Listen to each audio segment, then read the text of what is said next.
Pois muito bem, pessoal.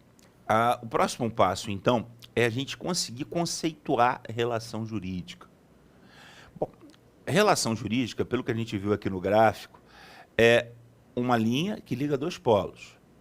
E relação jurídica é o objeto de estudo, é o que o direito estuda lato sensu. O que significa isso? Vou escrever aqui para você. Ó. Lato, isso é um T. Lato sensu. O direito utiliza muito expressões em latim.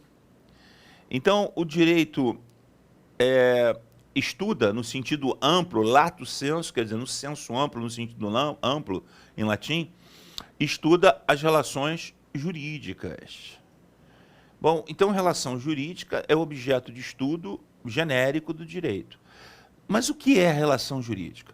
Bom, desde que a gente começou a falar na última aula, já deu para perceber que toda relação jurídica é preliminarmente uma relação social, embora a recíproca não seja verdadeira. Então, relação jurídica é uma relação social diferenciada. Volta para cá. Onde eu tenho num polo e no outro polo pessoas. Relação jurídica é uma relação entre pessoas. Pessoa. Você é uma pessoa. Eu sou uma pessoa. A expressão pessoa, etimologicamente, vem do grego person. Daí é que você entende personalidade, né? Então, person, persona, vem do grego. Per, diferente. Som, som. Som diferente. Cada um de nós emite um som diferente. Daí o símbolo das artes cênicas. Seria uma máscara, duas máscaras, na verdade, um par de máscaras. Uma sorrindo e outra chorando. O teatro tem como símbolo exatamente esse, duas máscaras. Isso vem lá do grego, porque as artes cênicas surgiram na Grécia Antiga. E não era possível as mulheres atuarem no palco, só homens. Acontece que as comédias e tragédias gregas tinham personagens masculinos e femininos. Consequentemente, os gregos inventaram uma máscara que tinha uma embocadura que levada à frente do rosto do ator, tornava a voz grave uma voz aguda, para que aquele ator vivesse no palco o personagem feminino. Então, a gente tem até hoje a ideia de personalidade com uma ideia de individualidade. A minha voz não é igual à sua voz não é igual a de outra pessoa. Cada um de nós vibra num acorde absolutamente diferenciado, único, peculiar. Essa característica, essa singularidade nos dota de uma característica que é jurídica, a personalidade. Então, nós temos uma personalidade jurídica. Todos nós somos pessoas naturais ou, segundo uma terminologia mais antiga, pessoas físicas. Então, o direito estuda o comportamento de pessoas. Acontece, olha para cá, que essas pessoas elas podem ser de duas espécies. Essas pessoas que atuam nos polos de uma relação jurídica, elas podem ser pessoas como eu ou como você, pessoas naturais, ou podem ser pessoas jurídicas. Pessoas jurídicas. Espera aí, o que aconteceu? Pessoas jurídicas. Bom, entender o que é uma pessoa natural é relativamente simples, né? A gente está conseguindo fazer isso aqui. Mas entender o que é uma pessoa jurídica já exige um certo grau de abstração. Porque a pessoa jurídica, ela não faz sentido em nenhuma outra ciência humana. Não faz sentido você falar em pessoa jurídica em antropologia, por exemplo, quando você está estudando arqueologia, ou quando você está estudando sociologia, ou quando você está estudando história. Essa pessoa, denominada pessoa jurídica, é uma ficção criada pelo direito e para o direito. Então, essa ficção jurídica, chamada pessoa jurídica, ela é necessariamente uma ficção. Ora, Só que ela não se confunde com a pessoa natural, com a pessoa física, e é fácil a gente perceber isso, porque a pessoa jurídica, ela em princípio admite fracionamentos, divisões, subdivisões, fusões, desmembramentos, e a pessoa natural não. Então, a pessoa jurídica ela pode ser incorporada, ela pode se desmembrar.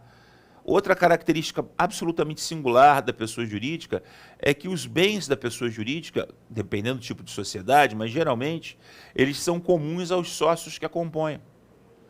Esse relógio é só meu. Eu sou uma pessoa natural. A pessoa natural, ela tem bem próprio. A pessoa jurídica, por ser uma ficção, ela tem bens, o patrimônio dela pertence aos sócios que a comportam. Os sócios são outras pessoas jurídicas ou pessoas físicas, pessoas naturais. Então, confundir uma empresa com, como eu vou passar, por exemplo, com a pessoa natural João Antônio ou a pessoa natural Silvio Mota, é uma coisa difícil, né? Eu acho que fica muito simples para você perceber que são duas personalidades distintas. Claro que, eventualmente, existe essa possibilidade, você pode ter a desconstituição da pessoa jurídica e o bem da pessoa natural, das pessoas naturais que compõem aquela pessoa jurídica, aqueles bens, aquele patrimônio, ser utilizado para cobrir as dívidas da pessoa jurídica. Aí você tem uma despersonalização. Mas é uma situação mais específica. Em princípio, a pessoa natural e a pessoa jurídica, elas não se confundem. Acontece que eu tenho dois tipos de pessoas jurídicas. Eu tenho as pessoas jurídicas de direito público e as pessoas jurídicas de direito privado. Vamos voltar aqui. Recapitulando. O direito estuda relações jurídicas. Relação jurídica é a reunião de dois polos, um polo ativo e um polo passivo. Na relação jurídica, eu tenho pessoas. As pessoas se subdividem em pessoas naturais e pessoas jurídicas. As pessoas jurídicas, por sua vez, se subdividem em pessoas jurídicas de direito público e pessoas jurídicas de direito privado. Opa! Então, eu tenho uma divisão, uma classificação das pessoas jurídicas em pessoas jurídicas de direito público e pessoas jurídicas de direito privado. Muito bem. Isso tem relação com o conceito de relação jurídica? Tem, porque eu estou tentando conceituar a relação jurídica. Eu já aprendi muitas coisas sobre esse conceito. Mas eu tenho que aprender mais. As pessoas podem figurar numa relação jurídica, desde que tenham capacidade jurídica. Também é importante isso. Não basta ter personalidade, a pessoa tem que ter capacidade jurídica. Ela tem que ter, se for uma pessoa natural, ela tem que ser maior de idade ou emancipada, tem que ter 18 anos ou mais, ou ser emancipada a partir dos 16. Não pode ser doente mental, tem que estar no pleno uso das suas faculdades mentais, tem que estar presente, não pode ser ausente. Enfim, o direito civil se ocupa da capacitação das pessoas para os atos da vida civil. O direito penal se ocupa da capacitação das pessoas para os atos dos ilícitos penais, para a capacidade para praticar crimes. O menor de 18 anos, por exemplo, não tem capacidade para praticar crimes, pratica fato antissocial, é apreendido, não é preso, enfim. Mas a capacidade é um capítulo à parte. Se você tem ou não capacidade de figurar no polo de uma relação jurídica, ou se você precisa ser assistido.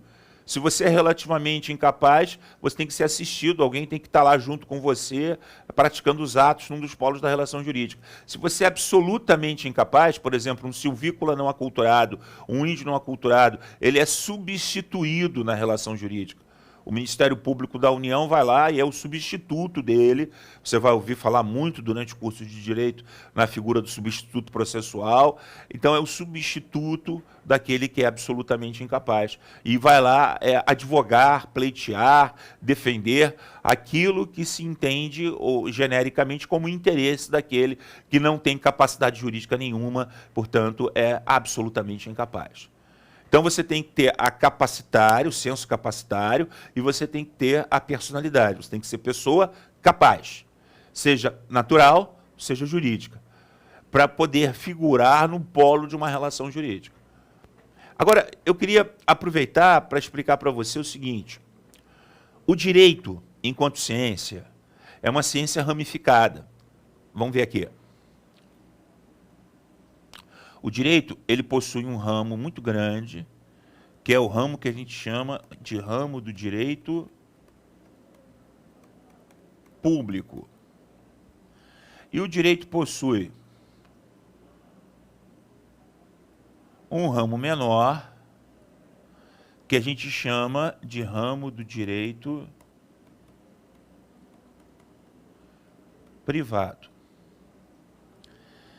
Será que existe uma relação entre o conceito de relação jurídica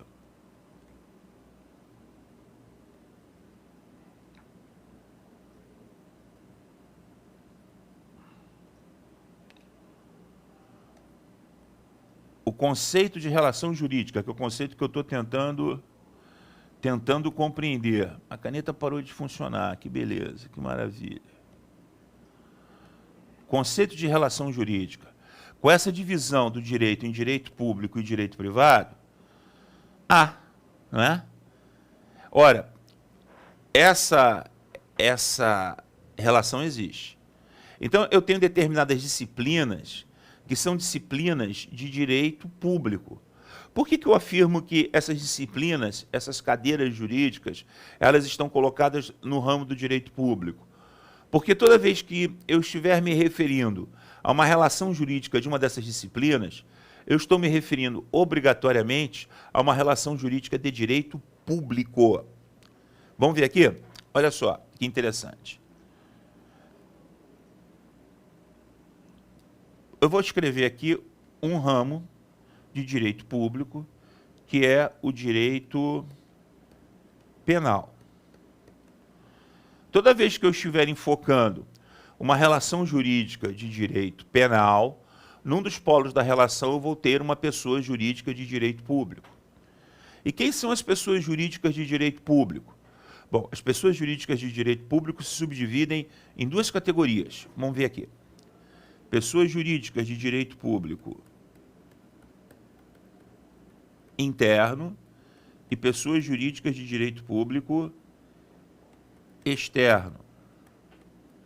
A minha letra, ela já não é boa. Nessa lousa aqui, ela fica ruim demais. Mas está dando para entender, né? Porque você está... E ficou pior agora. Direito público interno e direito público externo. Então, interno e externo. As pessoas jurídicas de direito público interno são União, Estados-membros, municípios, Distrito Federal e as autarquias. Repetindo, União é uma entidade federativa, né? União, Estados-membros, municípios, Distrito Federal e autarquias. Essas são pessoas jurídicas de direito público interno. Pessoas jurídicas de direito público externo são os estados estrangeiros e os organismos internacionais. Estado estrangeiro, por exemplo, Canadá, Estados Unidos, Argentina, Bolívia. Organismos internacionais, por exemplo, OTAN, ONU, OEA, são organismos internacionais. Então, toda vez que, para que uma relação jurídica se aperfeiçoe, eu preciso, é imprescindível a presença num dos polos da relação, para a relação simplesmente existir.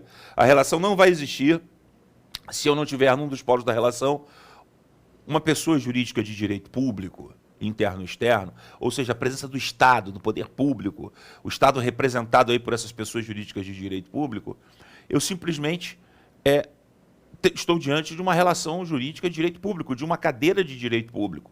Quando você pensa em direito penal, mesmo que você nunca tenha visto direito penal, num dos polos da relação quem está? Aquele a quem se imputa a prática do delito. E no outro polo? No outro polo, o Estado.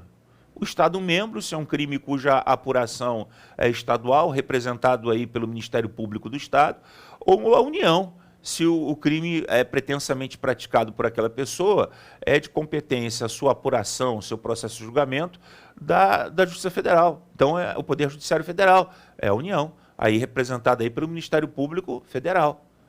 Então, não dá para você imaginar uma relação jurídica de direito penal sem que um dos polos da relação esteja o Estado. Daí, você afirmar que o direito penal é uma cadeira de direito público. Na próxima aula, a gente continua com essas digressões. Até lá.